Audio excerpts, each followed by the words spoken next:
It's been a big week politically, to say the least. In Michigan, the big story continues to be Todd Courser and Cindy Gamrat. Todd Courser resigned early Friday morning rather than being expelled by his colleagues. Cindy Gamrat rolled the dice and came out on the short end. She was expelled only a handful of times that ever happened in Michigan history. And so there's the background. You know, this scandal was an alleged, apparently it was an extramarital affair between Courser and Gamrat that led to this beginning of this whole mess. And joining us on the phone is Todd Courser, former Michigan rep today. Todd, welcome to the program. I appreciate that. Thanks, Steve. I guess that's the first time I've been announced as the former Michigan rep. So, I guess that's pretty poetic this morning. Well, there you go. So, give me an idea, Todd. I mean, let's start with the decision early Friday morning to say, you know what, I'm just going to go ahead and resign. You had numerous opportunities to do that previous, but you chose that moment. Why?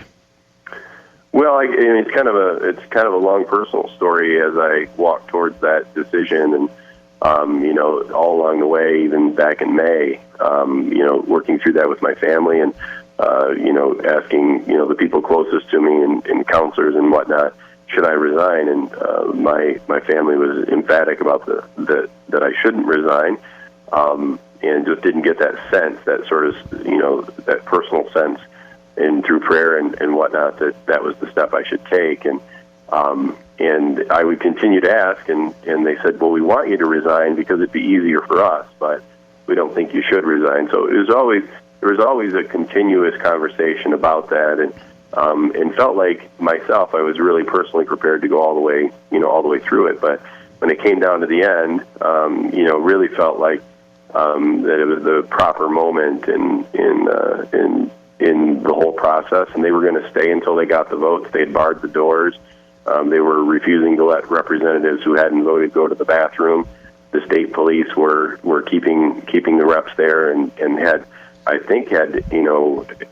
everyone locked down for 13 hours. So, which I think was unprecedented in and of itself. So, it really came down to those last few minutes, in where really I got that sense that it was the right moment. And there's some other parts to that story I'm not really quite ready yet to go into, but in essence it came up that it was time for me to step aside and walk out the door. And I did it really without saying anything, and just simply signed the paper and left. So, and away you went, escorted to the door. Now, of course, Cindy, the woman you had the affair with, she decided to stick it out, and it didn't work for her either. And and what's interesting about this, I mean, you know this, Todd, the sentiment across the state, across your district, but around Michigan, was that maybe you should be expelled and she should be censured and given, I don't know, a second chance. That didn't happen. And what's ironic about that now is that in the history books, you'll be just somebody who resigned. It'll be Cindy Gamrat's name that's associated with being thrown out, if you will. And that's kind of a strange twist, isn't it? Well, I think, if you're walking down there, the one thing that she tried to do, and she had cut a deal, and she did actually meet with them and had assurances from them if she attested to the report that they would give her a censure, and her attorney has documentation to that effect. And then they reneged on that and went for the expulsion anyway. So they kind of used her statements and got her to say things during the committee hearing to essentially indict me. And I think that was just part of their prosecution of me. And then at the end, Chairman McBroom, he went forward with the expulsions anyway. And in the committee, of course, along party lines, this is really a purge from the Republican Party of two people who have been really antithetical to the progressive steps inside the Republican Party. And I think the power of expulsion was really abused in this situation. But it's, in fairness, Todd, come on. We're on the line with Todd Courser here, a former Michigan representative who resigned early, the wee hours of Friday. This is a bizarre story, Todd. I mean, let's be honest here. Your stories of these false stories, these false flags you're going to put out about you with a male prostitute to take away the possibility, a controlled burn, I think is the way you referred to it, in tapes that were released by one of your former aides. Do you take accountability? Do you take responsibility for what you did here? Well, I think I've already done that in public on numerous occasions, and that's already pretty well been fleshed out. I think that there's you can look at the process and decide. The 3 other people that have been expelled, one was for bribing other state legislators, one was for stealing and embezzling money from his client, and the third one was, of course, the David J. scenario where he had multiple drunk drivings and domestic violence, domestic violence issues that were being fleshed out, and the adjudications of those events, to my knowledge, in all 3 cases, had already happened as far as the criminal side of things. In this situation, you can read through the 833 pages, but there's scant evidence of misuse of taxpayer resources. There's a lot of allegations inside of it, and I don't know if you read the 833, but those who have say there really is nothing in there to warrant expulsion. So now you had on the floor, those folks had 48 hours, the legislators did. I don't know that any of them, other than the committee members, the couple of committee members, had the opportunity to read any of the evidence, and yet they were more than willing to move forward with the expulsion, other than the Democrats, who had some real concerns about the lack of subpoena power and that the investigation was kind of preordained and didn't allow them to do a real solid fact-finding mission. So I think that there was a real case for censure, but I don't know that there was really a solid case in any way through the investigative process for the expulsions. Let me put it this way. Did you do something wrong? Well, I think that's already been well documented. I think I've already admitted to the underlying allegations. And I think the tapes, if you go back and listen to them, you can determine for yourself. There's nothing inside of there might be a misdemeanor. There's some regulatory fines that might be imposed from the Secretary of State, which would normally happen. But as far as the idea that there's some criminal activity happening, most of this revolves around conversations that are personal and also political, and that's what they're saying the misuse of taxpayer funds comes in. Well, you would at least acknowledge, and you keep saying you admitted it before. You haven't said it to me. I mean, at least very poor judgment, bad decisions, embarrassing decisions. Is that fair to say? Yeah, I think that's already been. I mean, is the testimony 2.5 hours? When I gave my apology, I think we've already fleshed that out. That there certainly was. You have to decide though, is that a moment in time when that stuff occurred, or is this a pattern? If it's and then does it rise to the idea of expulsion or censorship? I think that those are the conversations. In this situation, the House took really what I would say is just a draconian step forward and decided it was expulsion, even though there hadn't been an adjudication either on the investigative side criminally or even, all right, Todd, hold on. With right there. The other regulatory bodies. Fair enough. We're on the line with Todd Courser. Hold the thought right there, Todd. We've got some more questions for you right after the break right here on The Steve Gruber Show.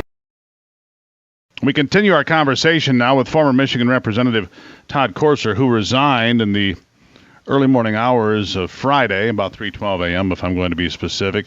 Cindy Gamrett was later thrown out of the body, if you will. Expulsion followed through.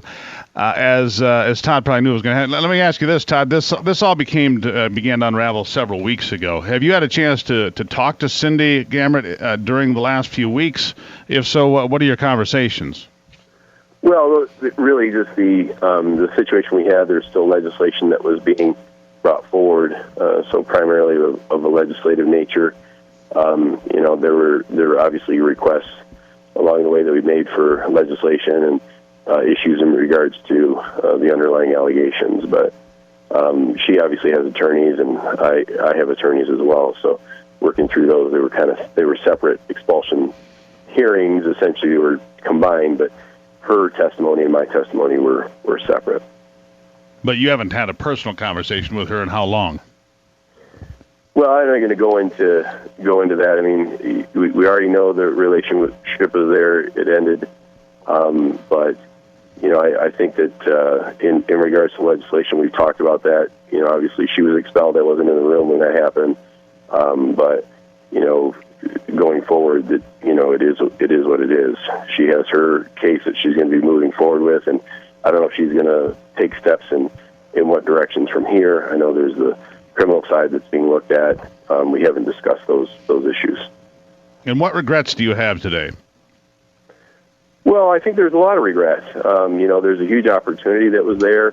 I think that, unfortunately, I wasn't the chosen horse that they wanted in that seat, and there was a lot of irritation and frustration that I even won this seat from the Republican leadership.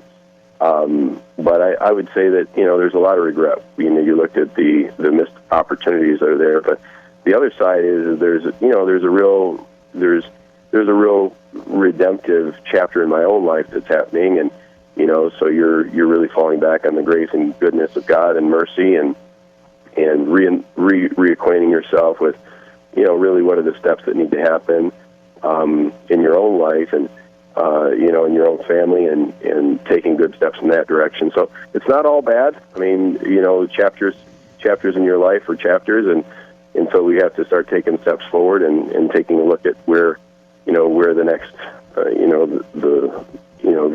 the next chapters are going to be sort of set. And but I think that my regret is in disappointing, obviously, my family and my constituents and the people of the state, and in my portion, or my portion of the underlying issues that happened. So do you regret the affair with Cindy Gambert? Do you regret meeting her, I suppose, and having this affair? Well, I mean, obviously, in regards to the whole situation, I think that it's unfortunate. Obviously, I have to take responsibility, and I have, for my own actions, and will continue to do so. And obviously, I brought a lot of hurt and pain to her family and mine, and so how could there not be regret? How could there not be regret? And so, where do you go from here? Then you've talked about where she's going potentially with legal recourse, and we'll see where that ends up. But what about you, Todd Courser? Where do you go from here? I mean, it's a bizarre story. This is the kind of thing that ends up on the Lifetime movie network. Let's just be honest. It is. I don't know. It is. I mean, there's so many national shows that have asked me to come on and tell the story, and I don't know how that will all happen, but it finally got to a spot where the chapter closed, and there was a huge weight lifted off of me when I left. I mean, it's a pretty oppressive place. Lansing is. If you are not a part of the concentration of power, which really exists in the speakership alone, he picks the committee members, he picks the committee chair, he determines what legislation gets moved through committees. It's determined, everything is very, very top down and tightly controlled. And if you're not a part of that network, the lobbyists, of course, shut off your money. And it's a really, really harsh environment for people who really want to stand on principle. And when we send our representatives there, we think that they're going to be there to be able to do the right thing and make their own decisions. But, even just the way this played out with, representatives who are grown adults who are elected by 90,000 people in their district, told they can't get out of their seats to go to the bathroom until they do what they're told by the leadership. I mean, that's just it's sort of an obscene picture when you start thinking about the representative democracy that we're supposed to have. The leadership itself is pretty draconian. The leadership itself in regards to all of the concentrations that happen as far as power and procedure are really. See, now hear me out, Todd. Now hear me out. Here's what people are going to be hearing you say.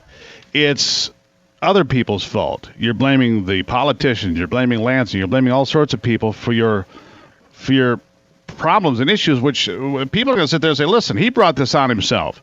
He ran as a social conservative, and it came through as disingenuous. It came through as an affair. And they're going to sit here and listen to you saying, man, you need to see a professional. You need to see a psychiatrist because you're blaming everybody else and not taking responsibility. That's what they're going to say listening to this interview. Where am I wrong? I don't. You'll slant it however you want. What I'm telling you, you asked me what's the next chapter. I'm not going to slant it at all. This will run exactly the way it is, Todd. I'm just trying to give you an understanding that it's a very harsh environment. So there was a sense of relief also personally once that chapter was over. So I don't, there are some regrets, and we've talked about those. I've also explained where my failures are, and those are well documented. I've explained that over and over. When I came on your show, what I'm talking about is the fact there's also a sense of personal relief because it is a very oppressive spot to be able to serve. Do you have a political future? When you're making stands against the leadership. Sure. Do you have a political future? Oh, I think, that's for God to determine. Right now, I'm not really too concerned about that. It was 24 hours ago, or a little over 24 hours ago that it happened. So, I wanted to make myself available to answer the questions that people had and some shows that I've avoided, and to give you folks the opportunity to be able to ask those questions and to be able to inform your listeners. I think it's really important. You guys serve obviously, they say the fourth branch of government is, the media, and I think it's really important to be able to, to tell that side of the story, and hopefully it'll be told fairly. And well, you're telling it yourself. From my perspective, I think that it's important simply to give you that information. So I'm thinking you would consider running again. That's what I'm gathering out of this. We don't have much time left here before we hit the break, but you would consider running for office again.